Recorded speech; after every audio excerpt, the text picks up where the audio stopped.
Hello there and welcome to Travels with Jordy. If this is your first visit, my name is Peter Knowles and I live on that classic wooden motor cruiser here in Victoria, British Columbia, along the loving memory of my pup Jordy, all the while fixing it and others up for some pretty ambitious cruising. If that's the sort of thing you might find interesting, please consider sticking around and subscribing. I'd love to have you.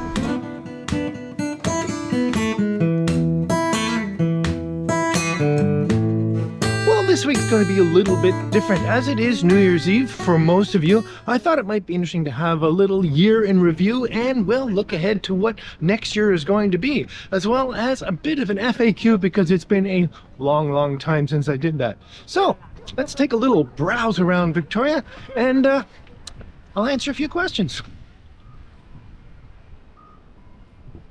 Wouldn't this place make an awesome pub with a terrace out across there? Anyway, one of the first things I wanted to talk about was my left eye. Well, to be fair, both my eyes. Many of you have noticed, and very few of you have mentioned anything about it, and that my left eye wanders quite severely, and I think sometimes it tends to look so far off screen that you wonder what's going on. And well, that's because I have congenital toxoplasmosis. Isn't that a mouthful? Many of you will have heard that before. It's that disease you can get from cats. Well, congenital toxoplasmosis is a little more complicated. It means the parasites that cause that disease actually live in my body, in my case, in the retina of my eyes. Well, there you go. There's way more than you ever wanted to know about toxoplasmosis or my eyes. Let's move on. I've had quite a few questions about the Beta Marine in Geordie, and of course many of you are very interested in it because many of you are very kindly patrons of that sweet little motor. Well, the motor is absolutely fantastic. It's been pushing Geordie around for 3 seasons now. Not as many hours as you might think. I don't have the hour meter handy, and someone asked me what it is, but it's like 120. Honestly, I can't really remember, but not that many hours. Another question was about servicing. Well, it's very simple. When I first bought the engine, I got 2 services worth of filters and anodes and belts and all that stuff. So it's only about an hour's work to do the full set of servicing on the engine and the transmission, and that's been super simple. And one of the things that makes that so easy is the electric oil transfer pump I use to pump the oil out of the engine and the transmission, and that was a gift from one of you kind people. Because there's been an interest, I have not yet done this year's servicing, so next time I'm up in Genoa I will do the annual, now it's only annual servicing on that little sweet little motor next time I'm up there, and I'll show all of you.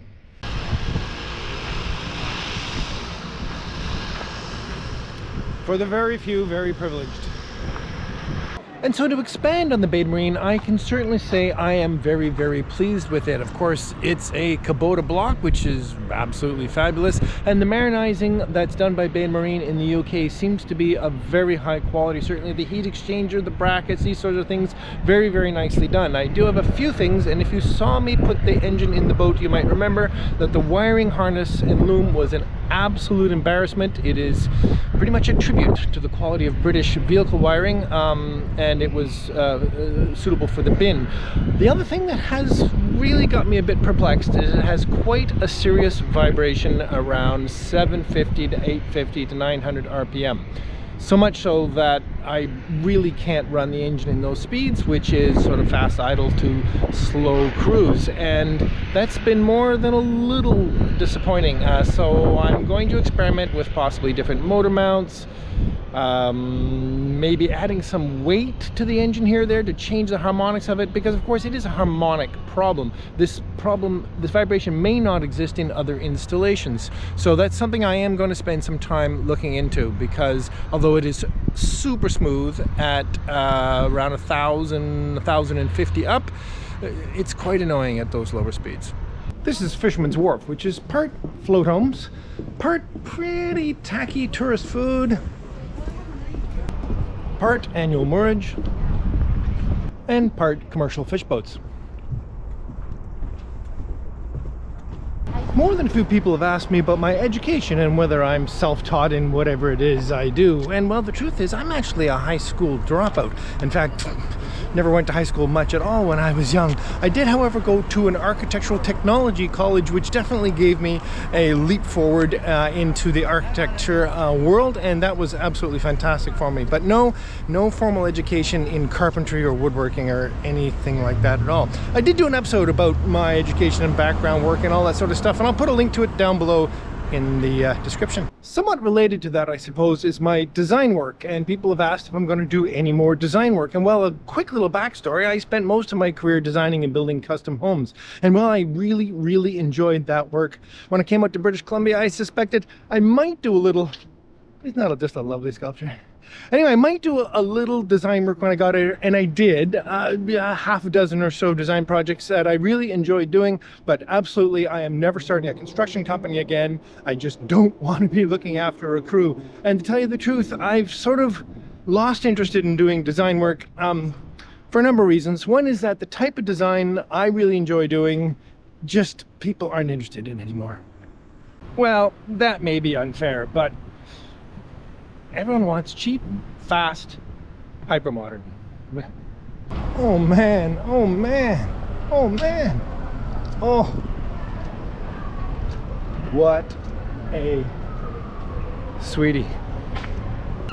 And well, related to that, a common question is YouTube my only income? And well, aside from a couple of tiny little legacy projects, YouTube is largely my only income at this point, and I am very happy to say it is just enough to carry me through and buy enough materials and tools to be able to produce the show. And I am so grateful to all of you, and especially those of you who are patrons or other supporters that make that just unbelievable. Thank you so much. These are the Northern Junk buildings. Without a doubt, one of the most sort of interesting potential right here in the very heart of Victoria, at what they call the gateway to Old Town. Super buildings with absolutely most fantastic view of the harbor, and they've just been tied up in endless attempts at development for the last 10 years or so, all of them quite condo-centric. But I see a little village here. In fact, I designed an entire redevelopment for this entire area. Of course, I never finished it.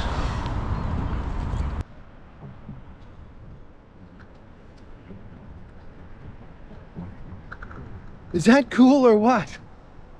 Anyway, when I first saw the designs for this bridge, I have to admit, I hated it, because it replaced a beautiful old steel bridge that was here for a long time. But like almost everything like this, in times, yeah, you kind of get a little bit better with it. Another topic that I'm not asked about all that often, but it does come up now and then, and that's Lady Zephyrus. And that's that Lady Zephyrus and I are actually best of friends, but we are not actually a couple. And I know it's probably confusing for the amount of time we spend together, and I absolutely adore her, but no, we're not a couple. And well, the Land Rover. Well, I have actually sourced all the parts I need to fix the rear differential, but there's a lot more going on, or at least a little more going on. As I crawled underneath it, perhaps I mentioned that there were some other issues, and those other issues are the gas tank needs replacing, not insignificant. Further to that, the transfer case, which didn't appear to be the major problem, is dumping all its oil and won't hold oil at all, and I haven't quite yet figured out what's going on. So there's a bit going on that I'm going to have to deal with. How exactly I'm going to do that, I'm not quite certain yet. It's definitely going to involve a lot of money, and I am already committed to a rather expensive Mahogany purchase this year already, or early in this year. So the Rover's going to sit a while. How long, I honestly, I can't tell. I really don't know. And that, of course, begs the question, Peter, how on earth are you going to get back and forth to Genoa Bay to keep working on Jordy this winter? And well, that's not easily answered. Now, to be fair, I was offered, and I think I might have mentioned, the use of a van by a very fine fellow, thank you ever so much, Carl, and it would have been just perfect, but for one really obscure problem. Parking in this town is a bit difficult, and in fact, I rent a rather expensive underground parking space, but the van wouldn't fit in it, not even at all. So there really isn't an option yet. Working on that one too. Okay, now if that isn't the most perfect segue into what's going on with Jordy, let's get on with it. No one ever sits here, ever. Okay, so first off, Jordy is just fine. She's perfectly safe. She's stored indoors in the shed in Genoa Bay, shore power on, heat on, check on her every week or two. Now, what are we gonna do moving forward? How about this amazing little sunken garden just tucked down here in the very corner of the Empress Hotel? Anyway, let me find a place to sit and tell you all about what we're doing. Alright then, so most of you will know that Jordy was to receive all new cabin sides this winter, which is a massive job, but I think was within the scope of what I could have got done. It did require buying quite a bit of absolutely perfect mahogany, and to be fair, the mahogany that I've been receiving lately has absolutely not been perfect. In fact, really quite poor. So it took quite a while to be able to ensure that a large enough order of 1 inch thick, has to be dressed to 1 inch, mahogany was going to be available for me to do this, and I can tell you that's not cheap. Well, it has come in, and early in the new year I'm going to go and have a look at it, and I hope it's perfect, because it needs to be perfect. If it's not, it's going to be very awkward. That's another whole subject. So let's say I am able to get that wood.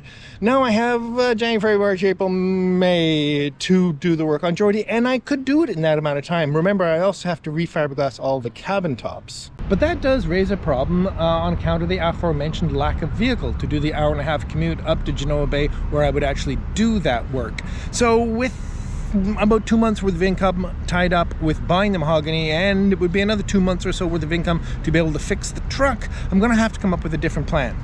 And well, that plan is part of another question. So if we keep on topic with Jordy, the cabin sides, the cabin tops, the fiberglass, the upper helm, all these projects that were to be done this winter are definitely going to happen. Jordy is still my primary boat, my home, and my forever project. Now, there is something that absolutely has to happen this spring, and that's another haul out. Has to happen for a couple of reasons. One, the forward garboard seams are, well, they're leaking a little more than I would like. For those of you who've been around a while, you'll know that I replaced the main part of the garboard planks at the last haul out, but even at that time I knew that these forward garboard planks would have to be done sooner than later. The other thing is, it's time for a haul out to keep the boat insured. So this spring, come hell or high water, it's probably an expression I shouldn't use. Anyway, Jordy will be hauled out for some bottom work, replacing those last 2 garboard planks, a little more refastening, a few more sisters inside, part of the ongoing reef structure of the hull. It's probably the second to last haul out that will get that done, and hopefully this spring I'll also rebuild the transom. And with all of that, I do realize there's an awful lot of uncertainty under the schedule, but I do want to make sure you all are completely confident that Jordy is my home and will be my plan into the, well, distant future. So all of this will get done. Now, if we're going to talk about boats, we're certainly going to have to talk about MV Poem, and I'll be the first to acknowledge that in hindsight, perhaps taking over MV Poem has been causing a lot of my hardship in the last little while. However, at the same time, it's also enabled me to do a lot that I couldn't have done otherwise. And the bottom line is, it's a fantastic boat, and I just love it. And I think I can find a way to weave it into my life in a way that will not cause me hardship, but instead cause me great joy. And so what might that look like? Well, of course, when I first took over Poem, I knew that it would somehow have to carry its way, earn some money somehow. And of course, last year I tried to find different ways to have people aboard, even though they wouldn't have paid anything, to kind of work towards something where Poem could be some sort of revenue stream. I'm still pretty sure I can do something along those lines, but as it seems to be with this FAQ, I just don't know yet. But I love the boat, and it's sticking around. And so the question that follows that is, will there be an opportunity to stay aboard Poem this summer? And the absolute certain answer to that is no. There just isn't a way that I can see where I could put Poem somewhere where I could legally have people stay aboard. It was touch and go what I was planning last summer, and it just didn't make sense. If in future years there's some way to do that, you bet you'll be the first to know. And so to wrap up, the last boat in the fleet, MV Zephyrus, which of course isn't mine, it's Lady Zephyrus's. If you remember, in the fall I was starting quite a bit of work on interior cabinetry and such when my truck died. So I'm going to be able to find a way to carry on with that over the next couple of months. And at that time, MV Zephyrus will be pretty close to done. Wooden boat, done? Never going to happen, but a very complete, very capable, very sweet boat that's ready just for annual maintenance, whatever that looks like. So having an update on all 3 boats, I can answer a question that came in last week, and that was kind of interesting, and that was, if I was to take a holiday cruise, a holiday winter cruise this season, which boat would I take? Well, keeping in mind that only 2 of them are mine, I think the answer would have to be Zephyrus, in fact, and I'll tell you why. Heat. Neither Jordy or MV Poem have any means to heat in the off season, and in fact even early in the spring can be quite cold at night, whereas MV Zephyrus does have a beautiful propane fireplace, and the boat is just sort of more complete. So it would definitely be, if she was willing, a cruise aboard MV Zephyrus. Oh, exciting news. Most of you will remember a couple of weeks ago where I introduced you to Henry, who has purchased sailing yacht Altair from my good friend Scott the shipwright, and that has breathed new life into the project, and they have taken on a big project to completely rebuild this ship. And the exciting part is they finally launched their YouTube channel, and I say launched, what it has is a little teaser trailer which I've produced for them, and it looks a little bit like this.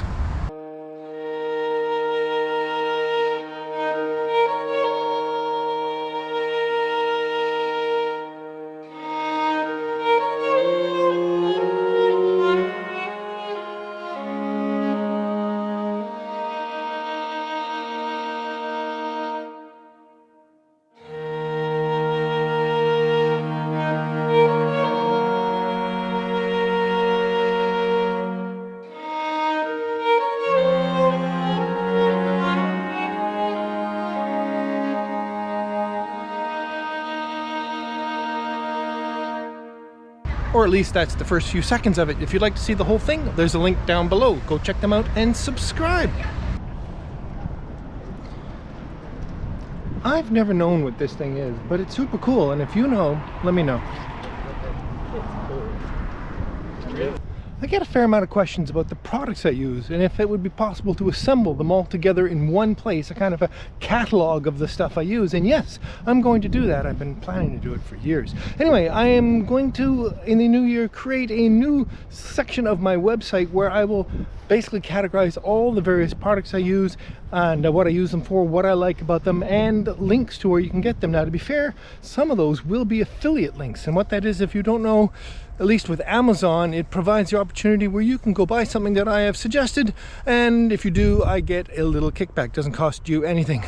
It's something I keep thinking I should do, but there's such a complexity around it because of the different various Amazon stores, Canada, US, UK, and it just hasn't really been worth it up till now. So I'll give that a go. One of the most common questions I'm asked is about the long-term plan, you know, that ambitious cruising someday thing, and well, the subset of that being, am I ever going to do America's Great Loop, which for those of you who might not know is taking a boat down the Mississippi into the Gulf of Mexico, around the bottom of Florida and up the Intercoastal up into the Great Lakes, and well, maybe do it all over again. Anyway, the answer to all of that is absolutely. My master plan is involves both boating and traveling in my Land Rover. And the order at which all of that happens, I'm not all that sure, as it often seems to be the case. But there will be a reasonable amount of what some people call overlanding. I'm just going to call road tripping in the Land Rover, perhaps South America, and certainly a lot of Europe, as well as taking one or both boats through America's Great Loop, and then shipping them to Europe to do the European canals, and most notably the Danube River. And when all of that is beyond my physical capacity, I will end up retired, if that's what it's going to be called, on a narrowboat on the UK canals, where I am a British citizen and can finish out my days in comfort. Now, I realize the timing on all of that is pretty vague, and well, I can assure you it's as troubling for me as it may be for you. The truth is, I just don't know how soon I can jump into that great adventure, but it will happen. It will happen. It will happen. Well, hello there, and welcome to the Travels with Jordy bubbly of the week. It being New Year's Eve. New Year's Eve in movie magic. Movie magic. Yes. For most of you, it is New Year's Eve, and a very happy New Year's Eve to all of you. And you too, Finny Foo. He's busy celebrating. He's busy celebrating. It being New Year's Eve, it is going to be the bubbly of the week, as I said. And I will now produce this mediocre bubbly from its bottle. Lady Zephyrus wasn't aware that I was going to get mediocre bubbly Mediocre at that. Especially at that. So Better not show the label then. well, I'm not actually broadcasting the label. I moved quite quickly through the bubbly aisle at the local liquor store there.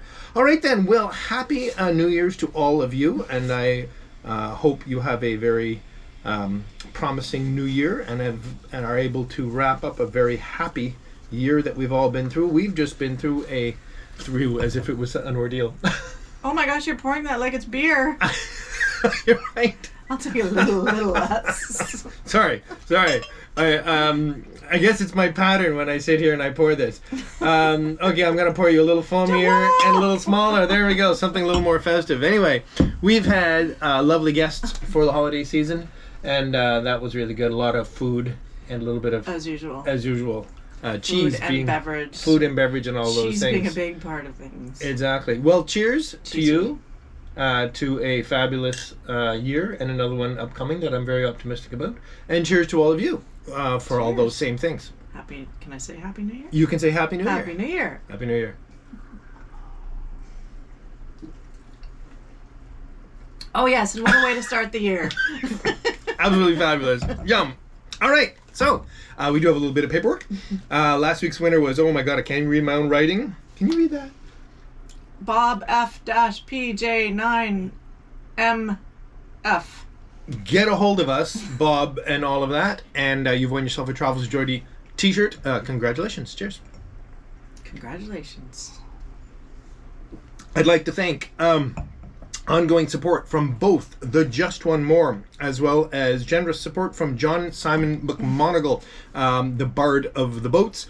And thank you again to both of you very much. Is he getting a little rowdy? Yeah. Oh, it's champagne. He can be a little bit like that.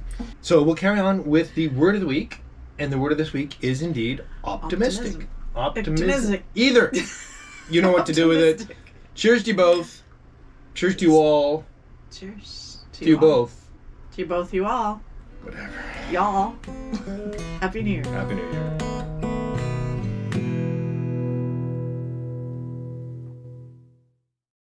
I really don't know what I'm doing. All the things done to what the absolute end. I own